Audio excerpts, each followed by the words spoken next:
Hi everyone, তোমরা সবাই কেমন আছো? আশা করি সবাই খুব ভালো আছো। আমিও খুব ভালো আছি। কদিন ধরে এত গরম পড়ছে, মনে হচ্ছে যদি একটু বৃষ্টি হয় তাহলে বেশ হয়। তো আজকে বেশ মেঘলা মেঘলা করেছে ওয়েদারটা বিকেলের দিকে। জানি না আদৌ বৃষ্টি হবে কি না, দেখা যাক। তো ছাদে উঠেছিলাম একটু জামা কাপড় তুলতে, তো দেখলাম মেঘ করেছে, তাই একটু ছাদে বসেছিলাম। বেশ ভালো লাগছে, হালকা হাওয়া দিচ্ছে, মেঘলা মেঘলা ওয়েদার। আর দেখো এই নারকেল গাছের পাতাগুলো হাওয়াতে কি সুন্দর দুলছে। এবছর জানো তো আমাদের আশফল গাছে সেরকম আশফল হয়নি। আম গাছে যেরকম ভালো আম হয়েছে, এক বছর আম গাছে ভালো আম হয় আর এক বছর গ্যাপ যায়, সেরকম আশফল গাছে। এই যে বলতে বলতে বৃষ্টি নেমে এলো, ঝমঝমিয়ে বেশ কিছুক্ষণ বৃষ্টি হচ্ছিল। ঝড় হলেই তো আম পড়ে, তাই ভাবলাম নিচে গিয়ে দেখি আম পড়েছে কি না। তো নিচে নেমে এসে দেখি হ্যাঁ, বেশ অনেকগুলোই আম পড়েছে। এই দেখো, যা আম পড়েছিল সবগুলো গামলার মধ্যে একসাথে জড়ো করে রেখেছি। এই আমগুলো পড়েছে। আর সন্ধেবেলায় ভাবলাম একটু এগরোল বানাই। বৃষ্টির দিনে এগরোল খেতে বেশ ভালোই লাগবে। তো প্রথমে আমি ময়দাটাকে মেখে নিয়ে এইভাবে পরোটার মতো করে বেলে নিচ্ছিলাম। কেন জানি না এখনও পর্যন্ত আমার রুটি ঠিকমতো গোল হয় না।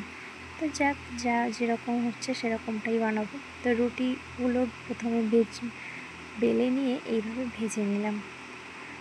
তারপর তাওয়ার মধ্যে ডিমটা দিয়ে, ডিমটা একটু ভাজা হয়ে গেলে তারপর হালকাভাবে ভেজে রাখা পরোটাগুলো এক এক করে দিয়ে দেবো।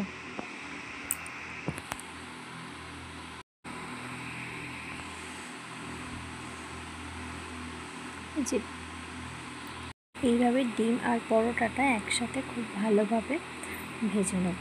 তো প্রথমে একটা ভাজা হয়ে গেছে, তারপর পরেরটা করার জন্য ডিমটা তাওয়ার মধ্যে দিয়ে দিয়েছি। দিয়ে ডিমটা কিছুক্ষণ ভাজা হয়ে যাওয়ার পর পরোটা দিয়ে ডিম আর পরোটাটা একসাথে ভেজে নিচ্ছি। এইভাবে এক এক করে সব কটা পরোটা আর ডিম একসাথে আমি ভেজে নিলাম প্রথমে।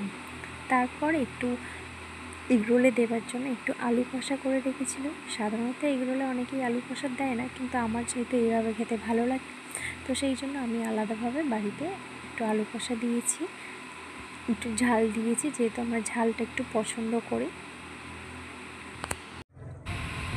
তারপর কেটে রাখা পেঁয়াজ কুচি আর শসা কুচি দিয়ে দেবো, আর সাথে দিয়ে দেবো একটু লেবু। দিয়ে রোলগুলো মুড়ে নিয়ে পেপারের সাথে এক এক করে মুড়ে নিয়েছি খাওয়ার জন্য। তো এখানে দেখো আমি 3টে রোল বানিয়েছিলাম আমাদের 3 জনের জন্য, আর বাবু যেহেতু ছোট তাই ওকে আর রোল দিইনি। তো রোলগুলো সব প্যাক করা হয়ে গেছে। দেখো আমার রোল রেডি। আমার ভিডিওটা কেমন লাগলো অবশ্যই তোমরা জানিও। ভালো লাগলে অবশ্যই লাইক এবং কমেন্ট করো। টাটা।